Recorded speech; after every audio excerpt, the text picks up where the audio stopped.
Et dans l'Ituri voisin, un avis de recherche a été lancé par les forces armées de la République démocratique du Congo à plus ou moins 100 leaders du groupe Codeco actifs dans cette province. Ils sont poursuivis pour participation à un mouvement insurrectionnel. Les FARDC sollicitent l'implication de la population pour mettre la main sur ces hors-la-loi. Ils sont plus ou moins 100 personnes poursuivies pour participation à un mouvement insurrectionnel. Ces personnes sont considérées comme des leaders moraux, intellectuels et spirituels du groupe armé Codeco, auteurs de plusieurs cas de massacres, tueries de la population, incendies des maisons et plusieurs autres dégâts dans les territoires de Djougou, Magui et Irumu. Les forces armées qui alertent l'opinion sollicitent l'implication de toute la population et les services de renseignement en vue de mettre la main sur ces hors-la-loi en échange d'une prime. Le lieutenant Gilles Ngongo, porte-parole de l'armée en Ituri. Plus ou moins 100 éléments de mouvement Codeco qui sont accusés pour participation à un mouvement insurrectionnel. Parmi ces photos que vous voyez, il y a ceux-là, depuis 2016. Les uns ont commencé avec cette aventure sans avenir meilleur et les uns ont été déjà neutralisés, les autres capturés.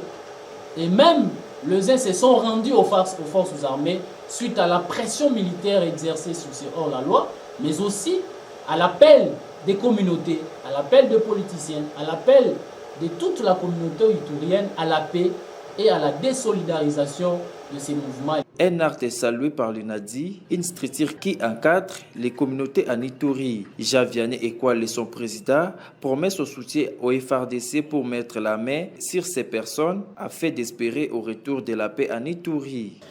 Tuer n'est pas une solution.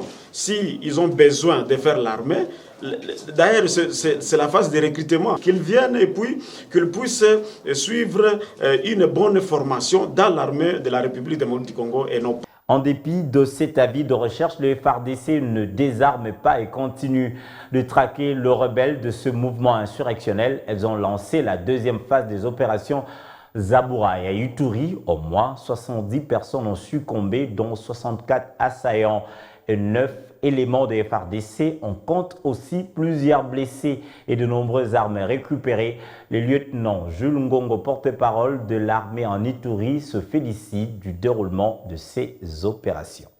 Les opérations marchent au pas de géant et à la plus grande satisfaction de la population locale parce qu'on peut observer là où l'ennemi prenait refuge, les forces armées ont délogé, ont conquis et consolidé toutes ces localités et nous sommes en train d'imposer le manœuvre à l'ennemi. C'est comme ça, lorsqu'il est localisé à tel ou tel endroit, les forces armées anticipent les opérations de neutralisation pour donner la quiétude et donner la paix au peuple iturien que nous sommes appelés à servir ce peuple. Le 8 mai, il y a eu des opérations qui ont été lancées au niveau d'un autre retranchement de ces hors-la-loi à baisser. Nous avons aussi lancé les opérations. Et vous allez comprendre, de 8 jusqu'à aujourd'hui, ça fait pratiquement un mois. Toutes les positions de ces groupes armés. S'il faut parler des opérations de BC, Nangarai, Reti, Mwanga, BC encore pour la deuxième fois.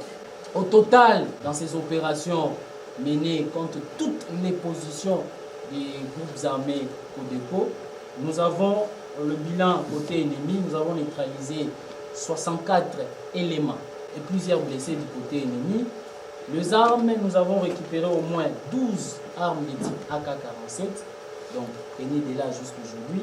Et quant aux forces armées, nous avons perdu 9 éléments de forces armées, succombés sur le champ d'honneur et 11 blessés.